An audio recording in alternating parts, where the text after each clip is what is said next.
Hi, I'm Phil Donahue. And I'm Marlo Thomas. We fell in love on live television and got married over 40 years ago. Now on our new podcast, we visit the homes of our favorite long-married celebrity couples. To talk about enduring love and all its challenges. Everything a couple can face. Listen to Double Date on the iHeartRadio app, Apple Podcasts, or wherever you get your podcasts. Brought to you by Discover. Discover something brighter. There are many ways to say Miller Lite has more taste and only one more calorie than Michelob Ultra. You could say it with your show choir buddies at your high school reunion. Miller Lite has more taste and only one more calorie than Michelob Ultra.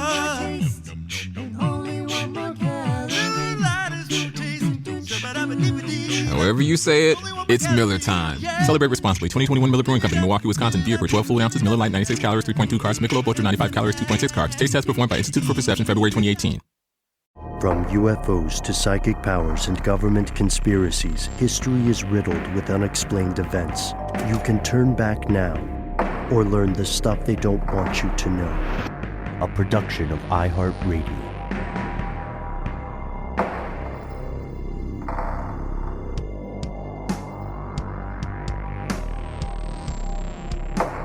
Hello and welcome back to the show. My name is Matt. My name is Noel. They call me Ben. We're joined as always with our super producer, Paul Mission Control Deckens. Most importantly, you are here, and that makes this stuff they don't want you to know. First, this is the first episode we are recording after we gave everybody a bit of a surprise with our colleagues, codenamed Doc and Dana Schwartz, giving us a fantastic exploration of the terrible history between the U.S. and Hawaii. Thank you to everyone for tuning into that episode. If you haven't yet, check it out immediately. Do it now, and then come back. We'll be here. It was a great episode. I really, really enjoyed it as a listener. Totally. So yeah, huge thanks and shout out to them. And today's episode, I thought an interesting way to begin this would be to talk about one of the most famous sci-fi fantasy series in history, Douglas Adams' Hitchhiker's Guide to the Galaxy. It's the kind of whimsy that we might need to balance out today's story. This is not a spoiler for the story. And as you know, given the stuff they don't want you to know policy on spoilers, this has been out long enough that a spoiler warning need not apply. Anyhow, in a way that doesn't have necessarily a huge impact on the plot, there is a hapless character in Hitchhiker's Guide to the Galaxy named Rob McKenna. Rob McKenna is a taxi or lorry driver who for his entire life has tried and failed to get away from the rain that constantly follows him. And he's got a little logbook that proves it has rained everywhere, anytime he's been anywhere, no matter where he goes, no matter what time of day it is. And McKenna doesn't know why this happens. He thinks he's just cursed. It turns out that the rain follows him for a reason. It's a fantastic ongoing thread in a fantastic series. And although Douglas Adams may not have been aware of this, there may be a real life example of a type of Rob McKenna, just as hapless, if not as so sweetly Wes Anderson-like wholesome. This real life Rain Man, according to the story, gets his powers not from the divine, but from the opposite of the divine, something unclean, something infernal, a case of possession, or a case of abuse from beyond the grave, or something else. Fellow conspiracy realist, today we bring you the strange tale of Dawn Decker. Here are the facts. In 1983, which is, I think, the year we were all born? No. Just you and me, I think, pal. Okay, just you and me, pal. All right. Sorry, Ben. A 21-year-old man by the name of Dawn Decker was having a really bad time.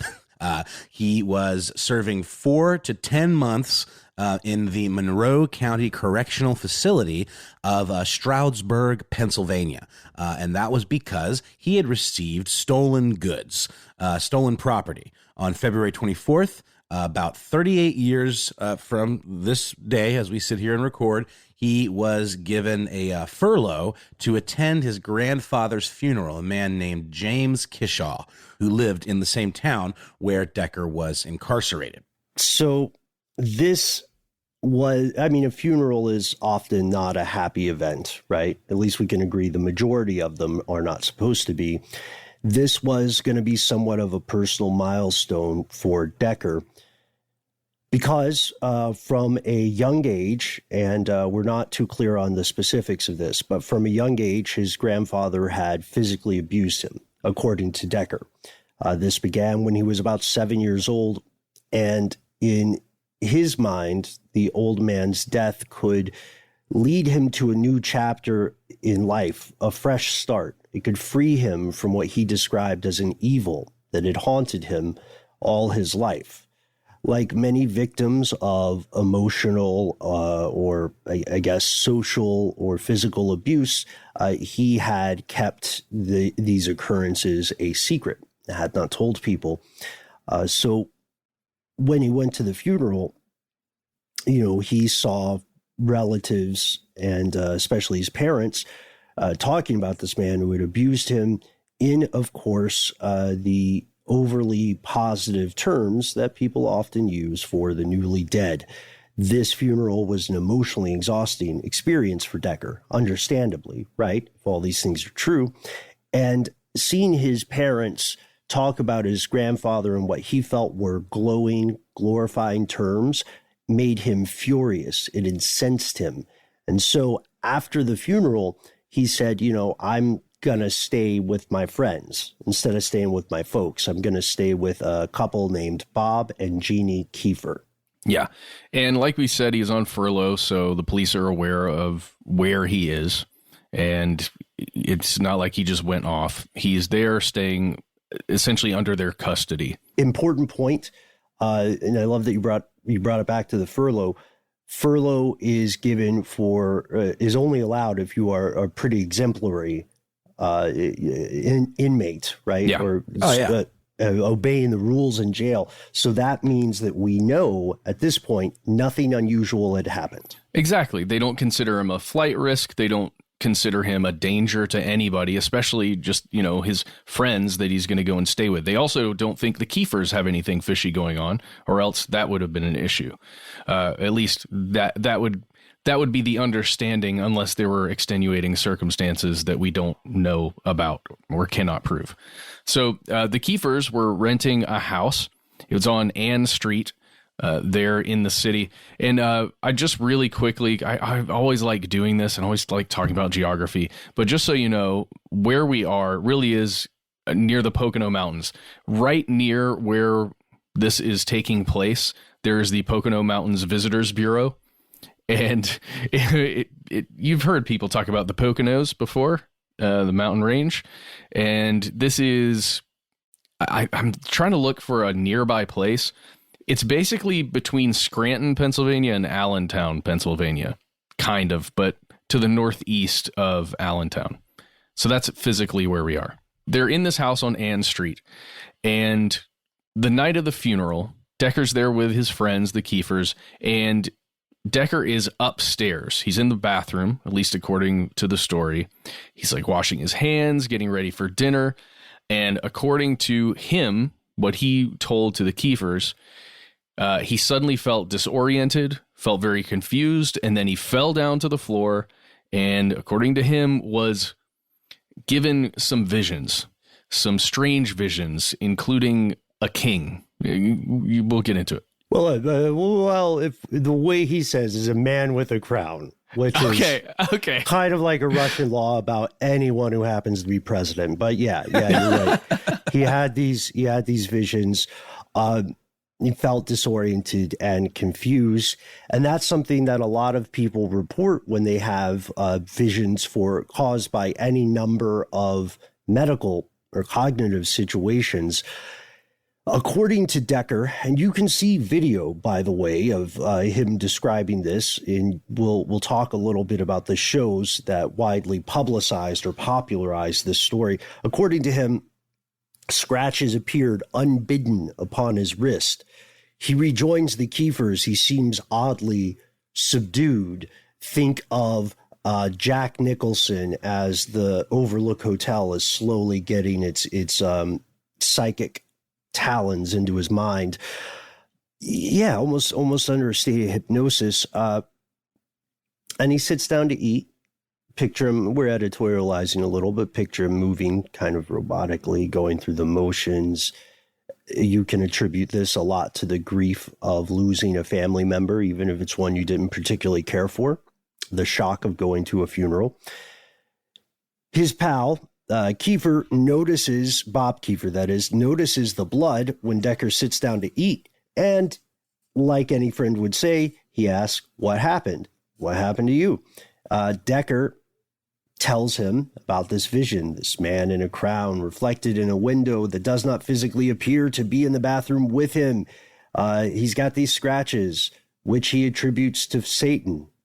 You know, kind of small talk you probably have at dinner, right? Yeah, but and you can imagine to some evil presence. That's what he's attributing to, but in his mind, that would be Satan. Right, and that's an important differentiation. So a few minutes later, the family hears this loud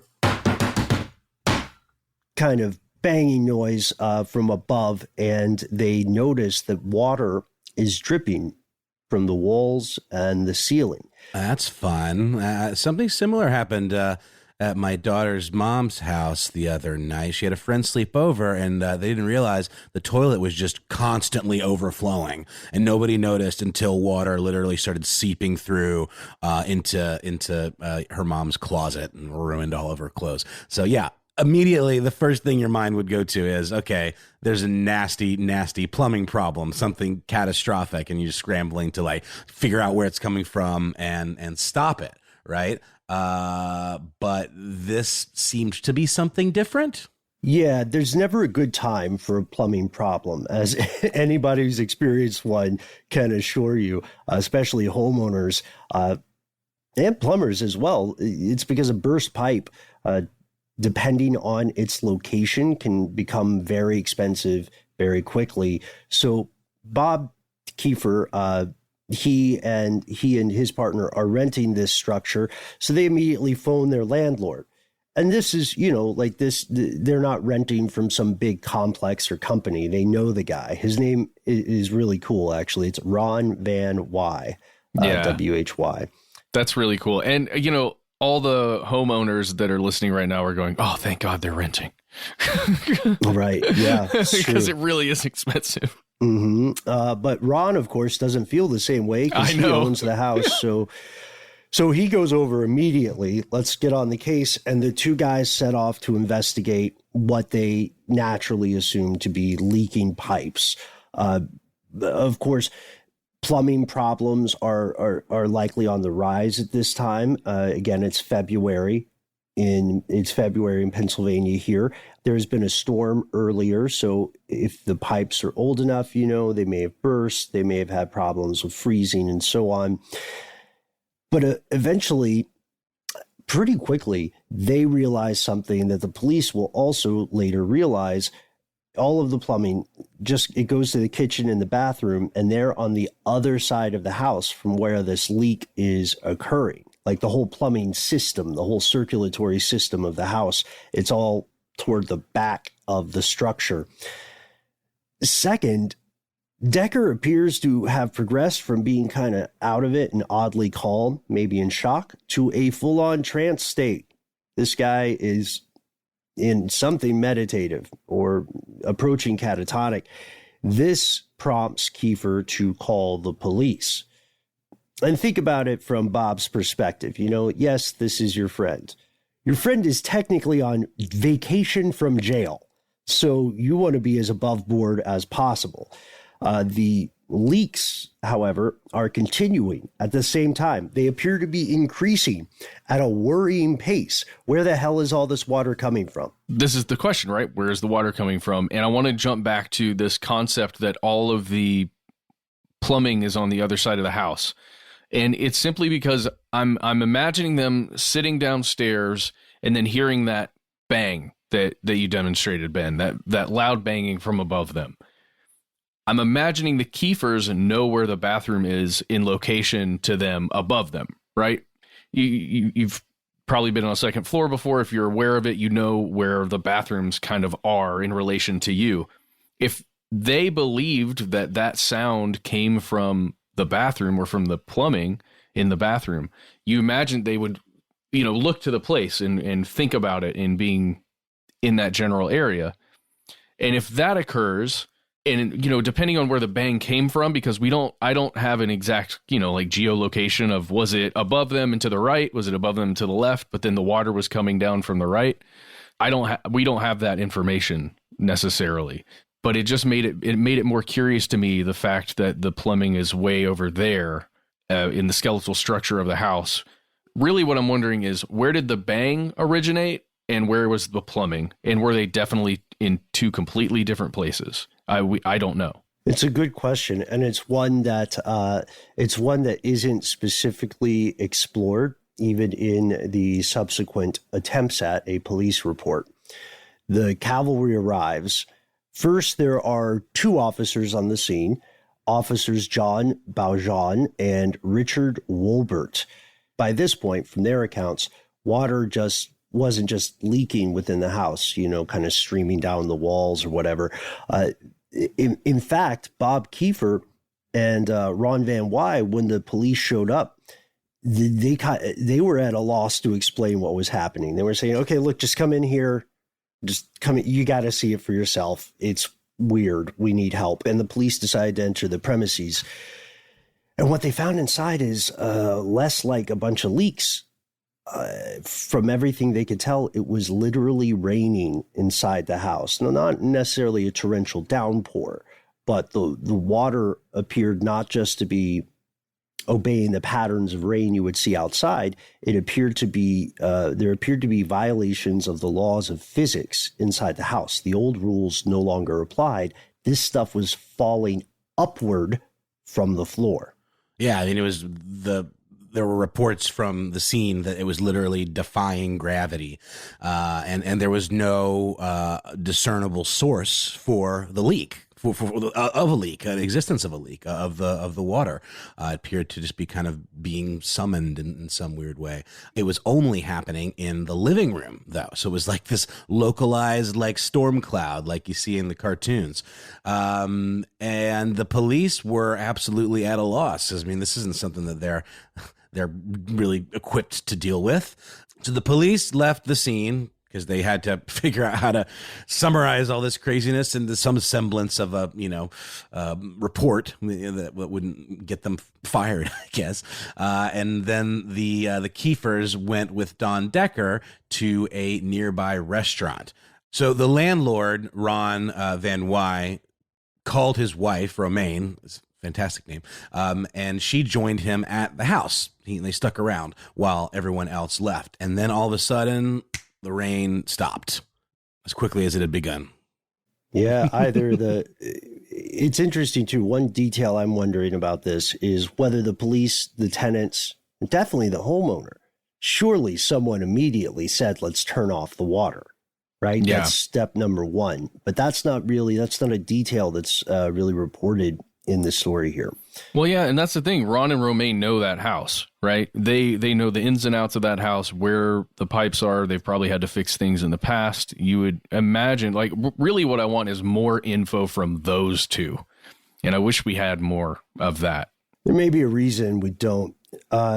This restaurant across the street is a pizzeria. It's owned by a lady. At the time, it's owned by a lady named Pam Scrofano. And she also gives interviews on video about this. Everyone we've named so far is on video at some point talking about this story or appearing to talk about this story. The program Unsolved Mysteries, which some of us in the audience today may have loved as much as I did in younger years. Unsolved Mysteries has Scrofano on this episode talking about how she had earlier gone to the Kiefer's house. Like, clearly this pizzeria was their Cheers. It's right across the street. They serve pizza. They probably have beer. What more do you want from life? And so she knew these folks. She had apparently already went across the street earlier to look at this bizarre meteorological phenomenon, micro-meteorological phenomenon. We'll work on it. And when she saw the Kiefers and Dawn arrive, apparently rain started falling in the restaurant too. She looked at Don's odd behavior. He was still very out of it.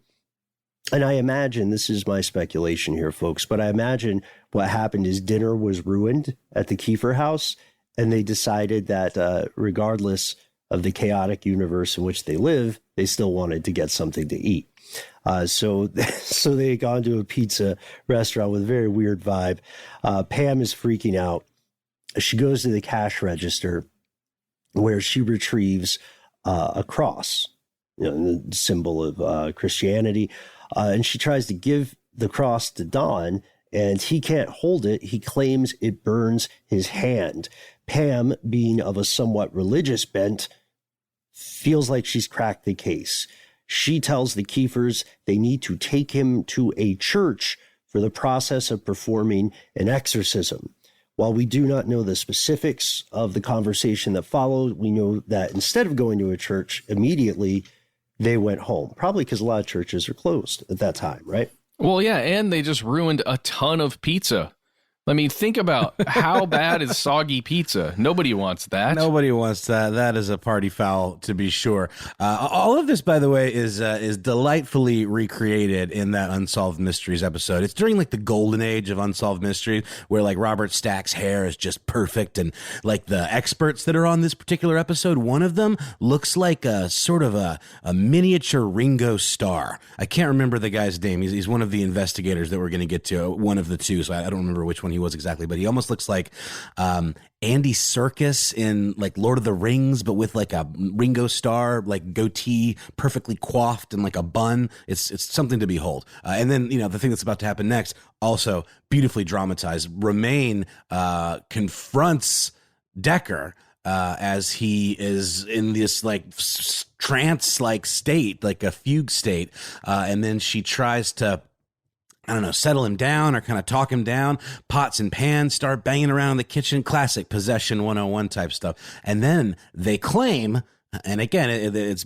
beautifully done in the show, that Decker began to levitate off the floor as the cacophonous sounds of pots and pans clanging and banging around began to increase to a fever pitch. Then in a scene you might recognize from the movie The Exorcist, these unseen, things start slashing at Decker's skin, and these, cuts or scratches start to open up all over him as he's supposedly levitating there. And they form the shape of a cross, allegedly, near the inside of his elbow, or like the crook of his arm there.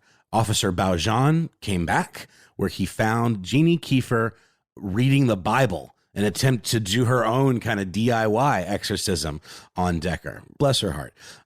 In a show called Paranormal Witnesses, Baujan said that he too truly believed that Decker was possessed, and he decided to call in the big guns, the chief of police, Gary Roberts.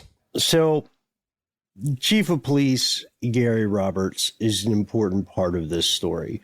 He is convinced by the cops to go visit this scene in person. When he gets there, he says, "Okay, yeah, moisture. It's moisture is not itself a supernatural nor invidious thing. I understand this might be a weird situation for you, Kiefer family. We've all had a tough day. Things are going to be fine. There's absolutely nothing unnatural going on. And we know there's a bit of at least a verbal reprimand to his employees because he orders them to leave and not to bother filing a report. You know what I mean? Just another night in another episode of Law and Order, Stroudsburg, Pennsylvania. This was certainly not the end. When we return from a quick break, we will tell you what happened the next day. No one is reading your mind, but HP Instant Ink knows when your printer is running low and sends you new cartridges. So you never have to think about ink. Save up to 50%. You'll pay less than $5 a month for ink and never run out again. Find out if your printer is eligible and enroll today at hp.com/instant ink. Conditions apply. I think a lot of us have had a moment that seems to change everything. Change is this ever-present force shaping our lives. But how does it really work? That's the question at the center of my new podcast, A Slight Change of Plans. I'm Dr. Maya Shankar. I'm a cognitive scientist who spent the last 2 decades studying how our minds work and how we change. In this podcast, I'll be having intimate, revealing conversations. You'll hear stories from Tiffany Haddish, Hillary Clinton, and Casey Musgraves. You'll also hear from a woman who left a religious cult and a Black jazz musician who convinced dozens of KKK members to leave the Klan. All of them have lived through extraordinary change. I hope you'll come away thinking differently about change in your own life. Listen to A Slight Change of Plans on the iHeartRadio app, Apple Podcasts, or wherever you like to listen. It's Willie D. Bass Mob. Here to share some new info about our new podcast, Ghetto Boys Reloaded. Each and every week, we bring to you episodes featuring some of the most iconic figures in hip-hop, politics, entertainment, and more. You don't want to miss it.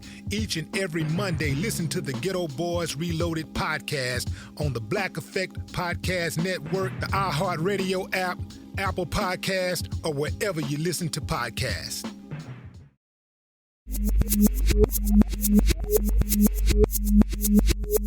So the next day, some officers return. There are 2 other officers who are new to this story, but they've heard about it over the past few hours. These are Officers William Davies and Officer John Rundle. They, along with Baujan, kind of defied their boss. And they were like, okay, maybe the chief of police is not fully grasping the enormity or the importance of this situation, or at least the bizarreness of this situation. So they visit the house themselves. And Davies says, Decker, who is still there, recoils when he offers Decker a gold cross, just like Pam at the pizzeria. Decker drops it, claiming again that it burns his skin. There's some kind of consistency there. And then these officers, these police officers who are trained to accurately report what they see, say that Decker is lifted off the ground by unseen forces. Decker is also on video saying this, and that he is thrown across the room, quote, as though a bus had hit him, and additional scratches appear on his neck. I haven't read Hitchhiker's Guide to the Galaxy in a number of years, but I'm pretty sure Rob McKenna just gets rain. I don't think he gets thrown around. So that's another difference, if you're keeping track. So finally, on this next night, Ron Van Wy, the landlord, is able to convince a preacher to come and attempt an exorcism. This is not the first preacher he talked to. It's definitely not his first choice. He had talked to several other religious figures, ministers and priests, and they had all turned him down because, as you've seen in previous episodes we've done, like Exorcisms 101 and so on, exorcisms are something that religious institutions take very, very seriously because people have been hurt in the past. And also you have to spend a great deal of time figuring out whether it could be anything other than a case of possession, right? So you get a lot of, you know, if you are a religious authority listening to today's episode, I'm sure that you have also received a lot of strange calls from very upset and scared people. And you had to realize that maybe this isn't an exorcism. Maybe they just need someone to help him walk back from whatever ledge they're on. So he finally finds a guy who says yes. The preacher arrives unseen. He begins to pray. He has his Bible out. Don begins to convulse violently, physically, and then the preacher performs some sort of ceremony. It's definitely not, obviously the Catholic rite of exorcism, but whatever it is seems to work. People who were present describe an intangible difference in the feeling, and not to be dismissive, but they describe a change in the vibe, right? A change in the energy of the house, of the room. And then at the end of one of these prayers, the rain stops, and it will never appear in the Kiefer home again. So maybe this bizarre incident is over, and Don has just had a terrible furlough, but he still has to go back to jail. He got convicted. He has to serve his sentence. That's one of the nicer furloughs I've ever heard of, where you get multiple days off rather than you get to attend the funeral and then you have to immediately return. That's a very nice thing that Don got to receive. Seems pretty unusual, doesn't it? I don't know the practices in the 80s, but still, a different thing, right? A different experience than probably a lot of people have had. But it doesn't stop here, you're right. And just a few days later, he ends up back in the jail. He's going to do his thing. And while he was there, it appears that whatever rituals took place a few days prior that stopped the rain at the Kiefer's house didn't work when he returned to incarceration, because now it's raining in the jail. Or, yeah, at the very least, it's described as rain, but at the very least, water is appearing in a way that seems inexplicable. We have a quote from Don Decker where he says, "They put me in a maximum security cell. I was in there with another inmate, and I was thinking I should make it rain in here. And all of a sudden, water started coming out of the concrete floor. And at that point, I thought, I can do stuff." And then... he realized he's Storm. He's like, oh, man, I'm Storm. This is awesome. Or like Eeyore, with the black cloud following him around. Or like Rob McKenna. Who is maybe a little bit more of an ambitious Rob McKenna, but yeah, he says maybe this is something that I can in some way control. There's a guard who's skeptical about it and is like, "Oh yeah, Decker. Well, if you can control rain, and that's why you're doing so well in life, locked up here in jail. Why don't you make it rain in the warden's office?" The warden at the time was a guy named Dave Keenhold. And he just started making it rain. Sorry. He just started making it rain. Yes. No, you're absolutely right. So Warden Keenhold is also on video, and he says the following: "I was sitting at the desk writing a report. I was all by myself in the administration area. Nobody else was around. It was approximately 8 p.m. At the time, I didn't feel anything, but my shirt was drooping down." And he goes on to say,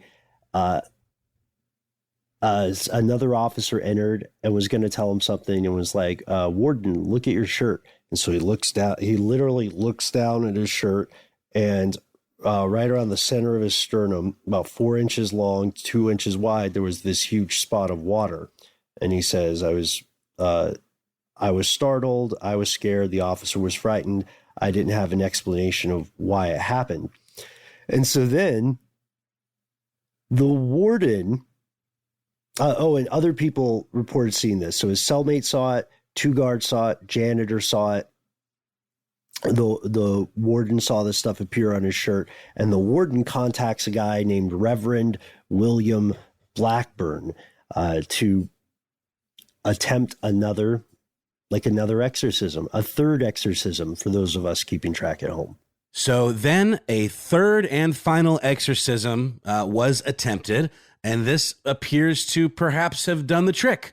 Another reverend by the name of William Blackburn meets Don in jail. And he sees with his own eyes this rain appear apparently summoned by Don himself, like you said, Matt. And he prayed over him, and the rain stopped. Who stopped the rain, indeed? Or who will stop the rain? Apparently, it was William Blackburn. That was a Creedence Clearwater Revival reference. Speaking of great references, in the wake of this kind of bizarre indoor weather thing, or Ben, as you nodded to in the outline, inner weather, shout out to Robert Frost, Don and these various witnesses still claim that they're unable to explain where this was coming from, where this indoor rain was coming from. And there are quite a few people that saw it. So what's the deal? What actually happened? Here's where it gets crazy. This is a story that, as you said, Noel, still does not have an official explanation, by which I mean it still does not have explanation that is considered 100% factual by all people involved. There are several possibilities, and not all of these possibilities are immediately apparent. So what makes this case unusual or remarkable in comparison to other cases that have some similarities is that there are 9 eyewitnesses, several of whom have their careers staked on their ability to be accurate and credible, right, in recalling what they have encountered. Don himself, we could count him as an extra witness, but let's leave him bracketed to the side. All of these 9 witnesses were willing to go on record saying that they heard, saw, and felt unusual phenomena. But first, importantly, and this is where those shows can be a little bit misleading, not all of these witnesses are saying there was something demonic at play. The police chief, right, was never convinced. Several witnesses will still, they'll go as far as saying they saw something they can't explain. That doesn't make it necessarily supernatural. And additionally, if you look at exorcisms overall, the claims of creating rain indoors seem oddly specific and somewhat unprecedented. It doesn't follow the exorcism tropes of the demographics of people who tend to be possessed, often children, predominantly women. Remember, not all claims of possession or exorcisms are Christian in nature. And the Decker case does include like a couple, 2 big common signs of what's considered to be possession. Some kind of levitation, mysterious wounds, and so on. Levitation of Don Decker himself, and then some kind of psychokinetic movement of the pots and pans in the kitchen. But the primary thing, inexplicable rain, wetness generated somehow by the human mind, or by somehow some action or presence of a human being, that usually is attributed to stuff like the old practice of rainmakers, people who were paid to go out and do anything from early science of cloud seeding to using their own allegedly unique cognitive or spiritual abilities to bring rain to drought-stricken areas. Yeah, it sounds to me, if it's real, more like a superpower that is being unlocked through a highly stressful situation or something, way more so than a possession by somebody. Sounds like he got extremely stressed due to the funeral and this abusive person in his life that died. Then it went away after, it feels like, being calmed down, whether or not the exorcism actually did anything spiritually, or it was just someone giving him attention and calming him down, a lot of people being around him. Lowering heart rate, lowering endorphins. Well, then it comes back when he gets back to the stressful situation of being in prison, right? So interestingly enough, like to me, it's almost like it's being triggered through some kind of stress or internal turmoil. It's a very Stephen King-y type trope. Like, it makes me think of Carrie, when she's picked on and humiliated at the prom, and then all of a sudden she just kicks into like fight or flight mode and like burns everybody alive. Or Firestarter, for example. A lot of these powers or latent abilities are brought out by stressful events that are triggered, and then it's also usually beyond the individual's control, or at least to a large degree. And of course, fellow comic fans, you'll recall that this is one of the common ways for mutant powers to express in things like Marvel Comics. It's often tied to puberty in those sort of tropes, just like or those sort of stories, I should say, not tropes. Just like in Carrie, as you mentioned earlier, Noel. With this, we have to remember Don is at the cusp of his early 20s, so his body is still developing to that theory. We don't know how much, if any, medical research has been done on his brain, right? Which is another interesting question. And we also there hasn't been a ton of research done on the house, and we know that for sure. But let's so those are interesting possibilities. They're interesting paths of thought. We have to take another one, which is a little more nitty gritty, and it's an unfortunate fact of the reality that Don and these eyewitnesses were living in during the early 90s when this case was publicized on those shows we cited earlier. And it's a unfortunate reality of the world we live in today. It's kind of the rise of reality television, unscripted, allegedly nonfiction programs with heavily edited interviews. Again, the vast majority of people who learned about this story, especially outside of the area between Allentown and Scranton, Pennsylvania, the people who learned about it because they were watching stuff, and I say this with love, they were watching stuff that was meant to be entertainment, right? Entertainment TV. It is completely possible, we've explored this before, it's completely possible that any of these witnesses, even Don himself, may have been manipulated or goaded in some way by the producers, either into exaggerating their original statements or having their words taken out of context. You know what I mean? Like, if there's something like, I bet Chief of Police Gary Roberts was the most difficult interview for those producers. What do you guys think? Yeah, for sure. Ben, to this end, I want to just point out exactly what you're saying. It was 1983 when this occurred. Then it wasn't until the 90s when it was retold, right, on one or more of these scripted shows. This is something that Skeptic Magazine points out. Michael Shermer, that writes in that magazine. Why didn't anyone think to snap any kind of photograph, take any kind of evidence of this occurrence? Why doesn't that exist? We're talking about days of this kind of thing happening, and you're at the police station. You're talking about a place where people are incarcerated, where pictures are taken of people for mugshots. Why didn't somebody take a picture of any of this stuff? It's just, it feels strange. Why did not anybody, for instance, take a sample of the water, right? Especially because the water left, we'll find a physical impression. We know that there really was water. That part is for sure. We're just now arguing over how connected it was with Don and where the water came from, right? But you're right, memory is treacherous. Arguably one of the most treacherous bodily processes is remembering something.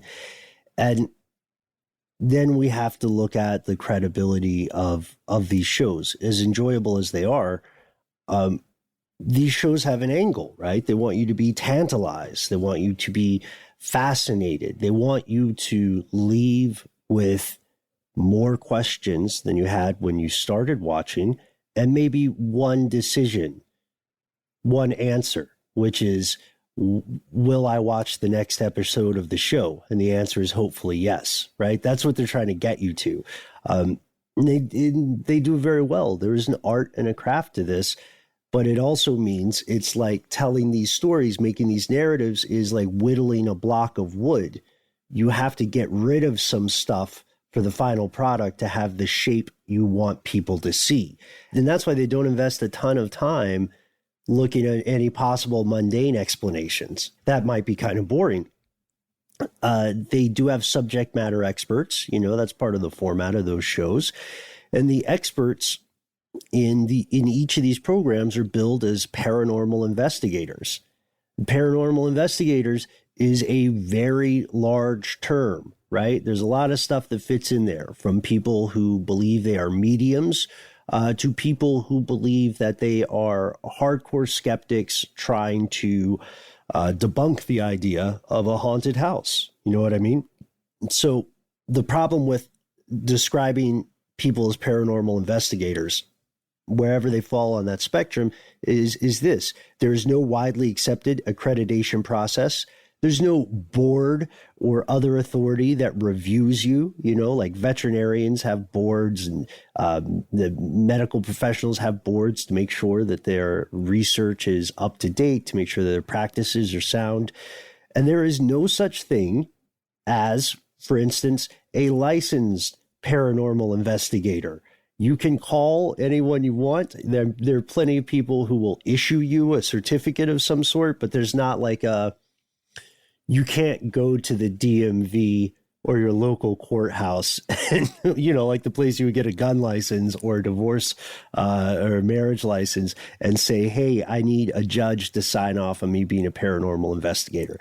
I tried. I looked into it. It's just not a thing. And yet we've got priests that are like supposedly qualified to do exorcisms. I guess maybe that's the closest thing to having accreditation for being a paranormal investigator of some kind. I mean, not an if you're a priest, you're showing up, you're investigating a paranormal event, and then you are doing something about it, supposedly. And it's sanctioned by this very, very old established organization. I find it fascinating. I'm not trying to, downplay anybody's beliefs or religion, but particularly the idea of sanctioned exorcisms has always sat a little oddly with me. Well, it's interesting because we have to remember that the church in a real way precedes the modern state.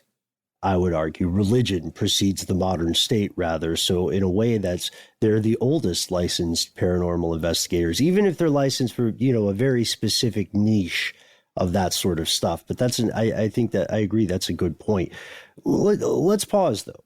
Let's pause for a word from our sponsor. We'll return and we'll look into the part of the story that these programs did not. September 10th, 2001, one block from the World Trade Center. Security cameras captured the last known images of Dr. Sneha Ann Phillip shopping. At 7:18 p.m., she swipes a credit card, grabs her bags, and exits onto the street, into the rain. She never comes home. The next day, we just had a plane crash into Level 4 of the World Trade Center. Chaos. Transmit a second alarm and start relocating companies into the area. Planes, fireballs, people, dust. Thousands disappear. But Sneha is different. Lost between the pre and the post, the in-between. There are so many questions. Above all, where was she the night of the 10th? There is not a trace of her. Nothing. Listen to Missing on 9/11 on the iHeartRadio app, Apple Podcasts, or wherever you get your podcasts. In the last century, we've gone from fighting in trenches to attacking networks. The Model T to the Mars rover. If we can colonize another planet, then the future of the human race is almost guaranteed. The problem is we don't really understand how our brains work. We don't even know for sure why we need to sleep. The final frontier of exploration is not the ocean or the stars. It's our minds. My name is Lowell Berlanti, and I'm really interested in why we do the things we do. Listen to Prodigy every Wednesday on the iHeartRadio app, Apple Podcasts, or wherever you get your podcasts. Hey everyone, I'm Gigi Good. And I'm Wembley Sewell. And together, we are hosting the official companion podcast for the HBO Max original series, Generation. The series was created by 18-year-old Zelda Barnes and her father, director Daniel Barnes, and it follows a group of high school teenagers coming to terms with their identity and sexuality. In Generation the Podcast, Gigi and I are going to chat with the show's actors and writers, ultimately peeling back the many layers of the most complex and evolved generation ever. Oh, absolutely. And as personal fans of the series, we could not be more excited to chat with its creators and most important contributors in this new companion podcast from HBO Max and iHeartRadio. Listen to Generation the Podcast on the iHeartRadio app, Apple Podcasts, or wherever you get your podcasts.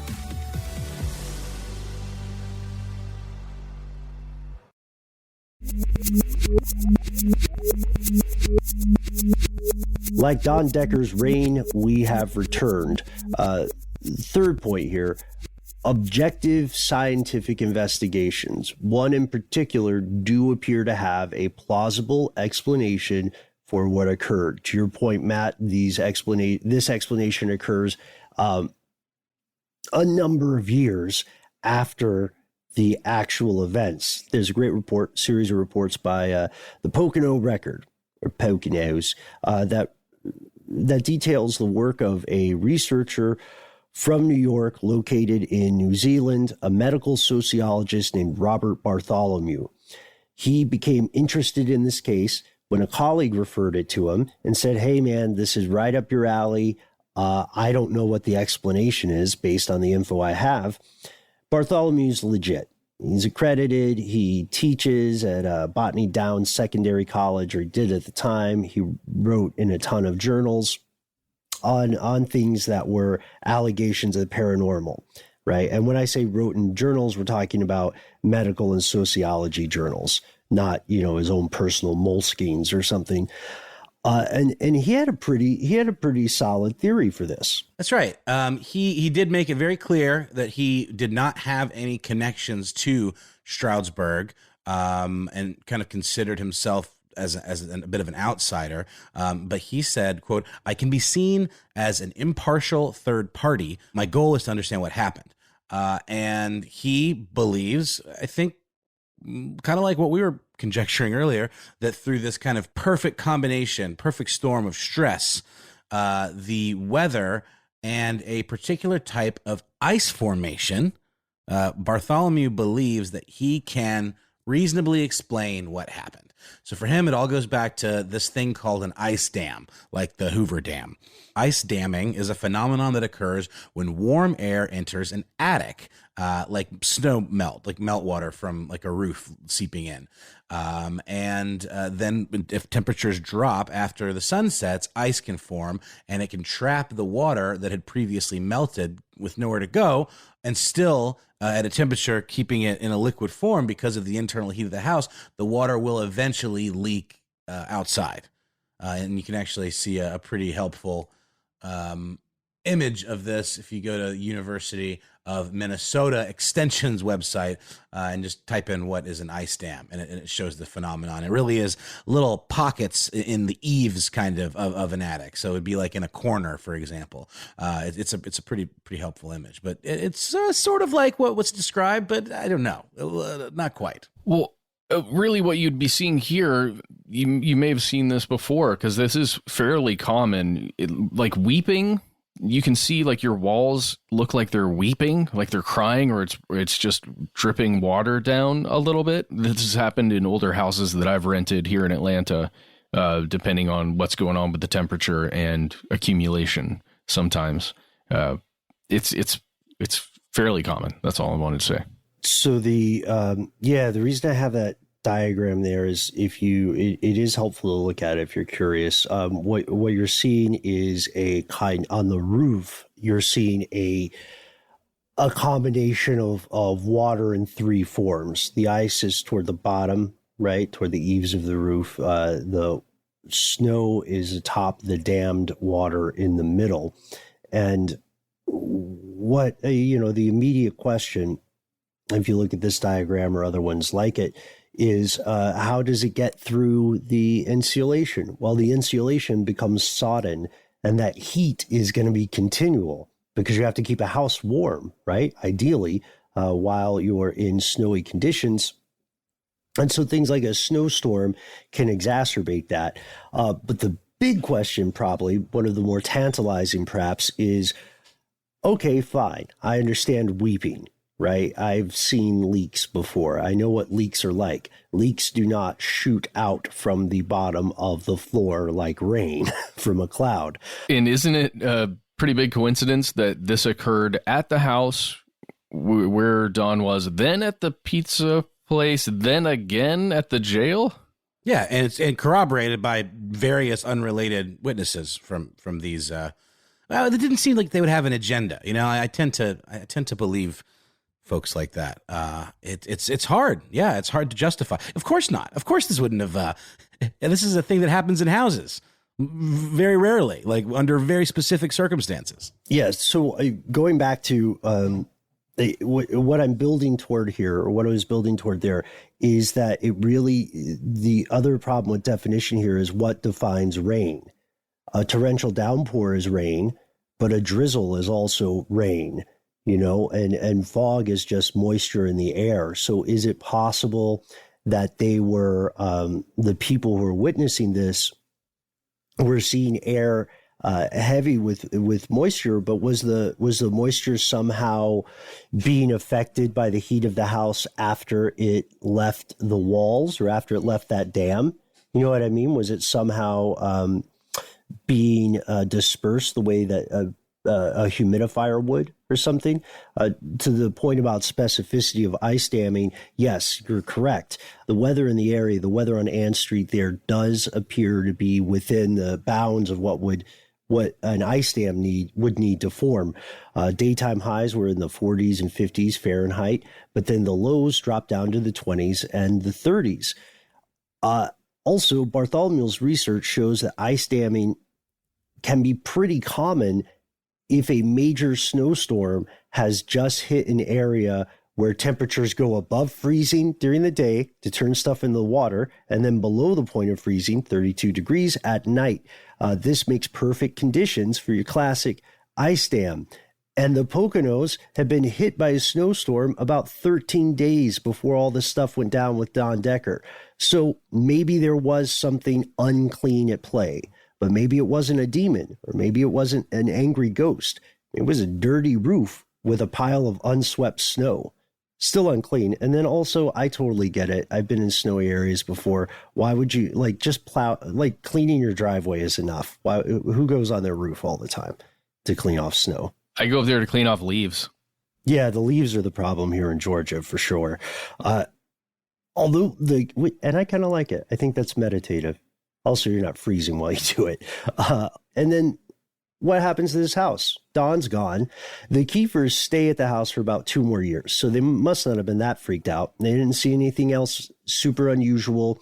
They couldn't get those stains from the water off the walls. And we can't do any on-the-scene testing or try to reenact the events, Unsolved Mystery style, because the house has been demolished. And then the fourth point here, this one we can maybe close with for the skeptics. You hate to see it, and this is not victim blaming, but there's a question about credibility on Don's part that becomes crucial to the story a few years later, or a few decades later. Yes, that's correct. There is a news story that we stumbled upon from October of 2012 when Don Decker found himself back in the news. He'd been rather obscure after these 90s television shows. You'd every once in a while see an interview with him or him talking about something over the years, but this was the most high profile thing. He was in the news because he turned himself in to a federal court on charges that he had set ablaze a business. It was a restaurant in the Poconos. It was an event that occurred in 2011. This is in Wilkes Bar, a different area there in the Poconos. A rival pizzeria, perhaps? I don't think so. But it does appear that Don was involved because the restaurant owner, this is allegedly, the restaurant owner brought him in to do it on purpose. Oh, for insurance money. Yeah. Mm-hmm. Yeah, it was called Dana's Restaurant and Tavern, not a pizzeria at all. And the owner was named Theodoros Kyriakopoulos. I think I got that right. And this was located at 500 Sterling Road there in Wilkes-Barre, Pennsylvania. So he got the arson pinned on him. A grand jury charged the pair with mail fraud, criminal conspiracy, and use of fire to commit a federal felony. Ouch. And this is important. Gotta love the mail fraud. Because there's an insurance claim involved, right? Oh, 1,000,000%. Well, that might be an unfair assumption on our part. Maybe, but why else would you some men just want to see the world burn? I mean, or at the very least, certain restaurants. But this is important, right? Because other than Decker himself, the events seemed unrelated. But his involvement in this arson scheme really calls his entire credibility. I mean, he was pinched the first time for receiving stolen goods. Now he's committing mail fraud and arson. It seems really sketchy, his whole kind of account of things. But again, there are others that are seeing this happen.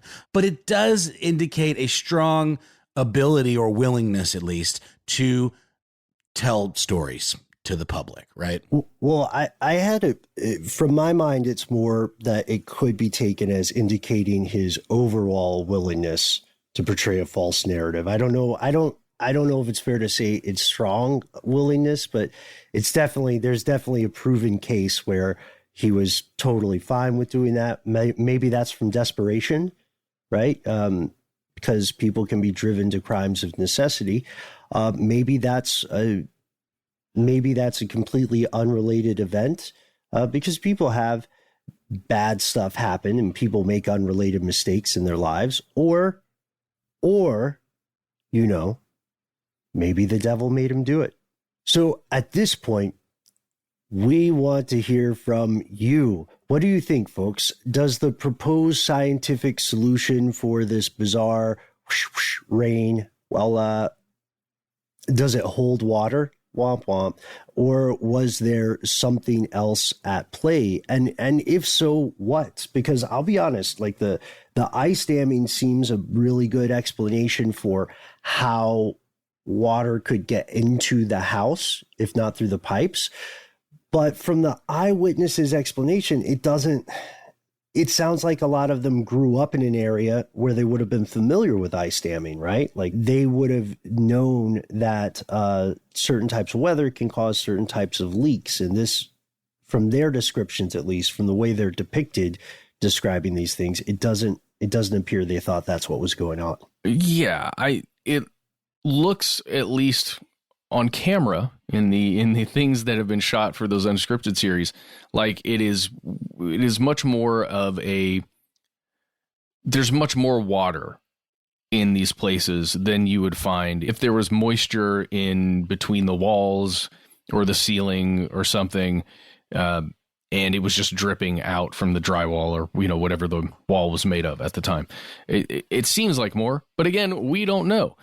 Ben, I think the most convincing thing to this entire story are the eyewitness accounts of these police officers, simply because you listen to them, who they've given interviews.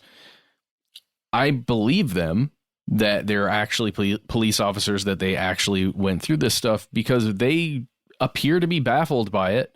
And these are it's an occupation where you're trying to find answers for things, especially if you're an investigator, maybe not necessarily to the extent that I'm thinking of if you're, just an officer who's on the street or something responding to calls. But this, I believe them that they saw something strange that they could not define or explain. And we want to hear from you, especially if maybe you've encountered something like this that you are at a loss to explain. We would love to hear your story. We try to be easy to find online. We're on Facebook, we're on Instagram, we're on Twitter. We particularly like to recommend our Facebook page. Here's where it gets crazy, when you can share your personal experiences, your opinions of this case with the best part of the show, your fellow listeners. But hold on, you might be saying, I do know what happened to Don Decker, and I hate social media because those are somehow related. I'm freestyling here, folks. But the point is, if you don't care for social media, you can also give us a call directly. We have a phone number. That's right. The number is 1-833-STDWYTK. You can leave a message there after you hear Ben's voice and some of that music. And we ask that you please leave the name that you want us to call you.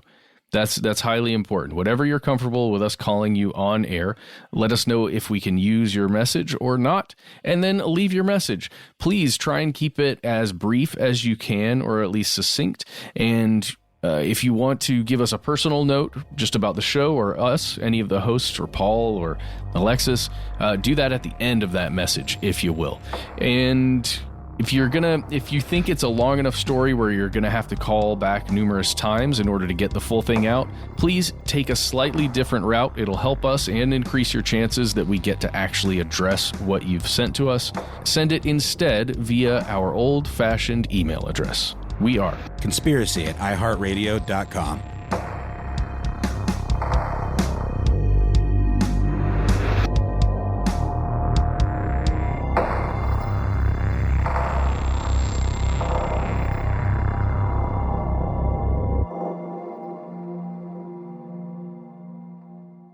Stuff They Don't Want You to Know is a production of iHeartRadio. For more podcasts from iHeartRadio, visit the iHeartRadio app, Apple Podcasts, or wherever you listen to your favorite shows. You know about Prince, Biggie, Mick Jagger, Miles Davis. This isn't about them. This is about a girl. A podcast about women whose stories have been eclipsed by the legends of their famous partners. Maite Garcia, Marianne Faithfull, Norma Tanega. They are all coming at you in season 2 of About a Girl. Listen to About a Girl on the iHeartRadio app, Apple Podcasts, or wherever you get your podcasts.